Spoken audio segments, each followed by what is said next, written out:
आळस कधी ना बरवा जीवनात मानवाच्या संत संग हा असावा. संताची संगत करा माय बाप, फायदाच होतो, नुकसान काहीच होणार नाही. हरिपाठाला गेलं फायदाच होतो. त्याला हरिपाठ पाठ होईल की नाही माहित नाही, हा त्याला कीर्तन करता येईल की नाही माहित नाही, त्याला कथा करता येईल की नाही माहित नाही, पण एक त्याला निश्चित येतं, घरी आल्यावर ते मायबापाच्या पाया मात्र पडतं. याच्यावर मोठा फायदा काय पाहिजे तुम्हाला? हे फक्त हरिपाठाला गेल्या लेकराचं सांगावं तुम्हाला.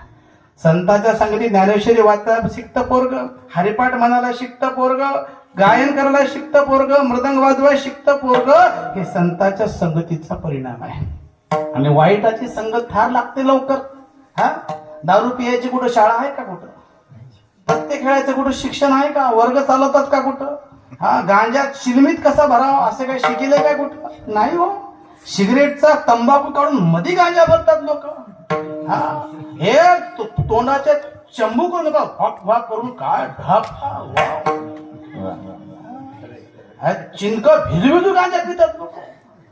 तुम्हाला सांगतो, पाणी नसेल तर बिन पाण्याची पितात लोक. ही शाळा आहे कुठं? शिकवलंय कोण? नाही हो. वाईट गोष्टी शिकवलंय माणूस आपोआप शिकतो. म्हणून वाईटाची संगत लागू नये बरं का. सांगू तुम्हाला, हिरा आहे ना, हिरा हिरा हिरा हिऱ्याचं वैशिष्ट्य असं आहे माहिबा, हिऱ्यावर तुम्ही 1000 किलोचा घन त्या हिऱ्यावर मारा. हिरा हिरा 1000 किलो टनाचा घन जरी मारला ना हिऱ्यावर, हिऱ्याचं नोक वाकडं होत नाही. हिऱ्याचं नोक वाकडं होत नाही, पण त्या हिऱ्याला ढेकणानं स्पर्श करू द्या. काय सांगतो लक्ष द्या. हिऱ्यावर 1000 किलो वजन टाका, हिऱ्याचं नोक वाकडं होत नाही, पण त्या हिऱ्याला ढेकणानं स्पर्श करू द्या, हिरा सुद्धा भंग पावतो.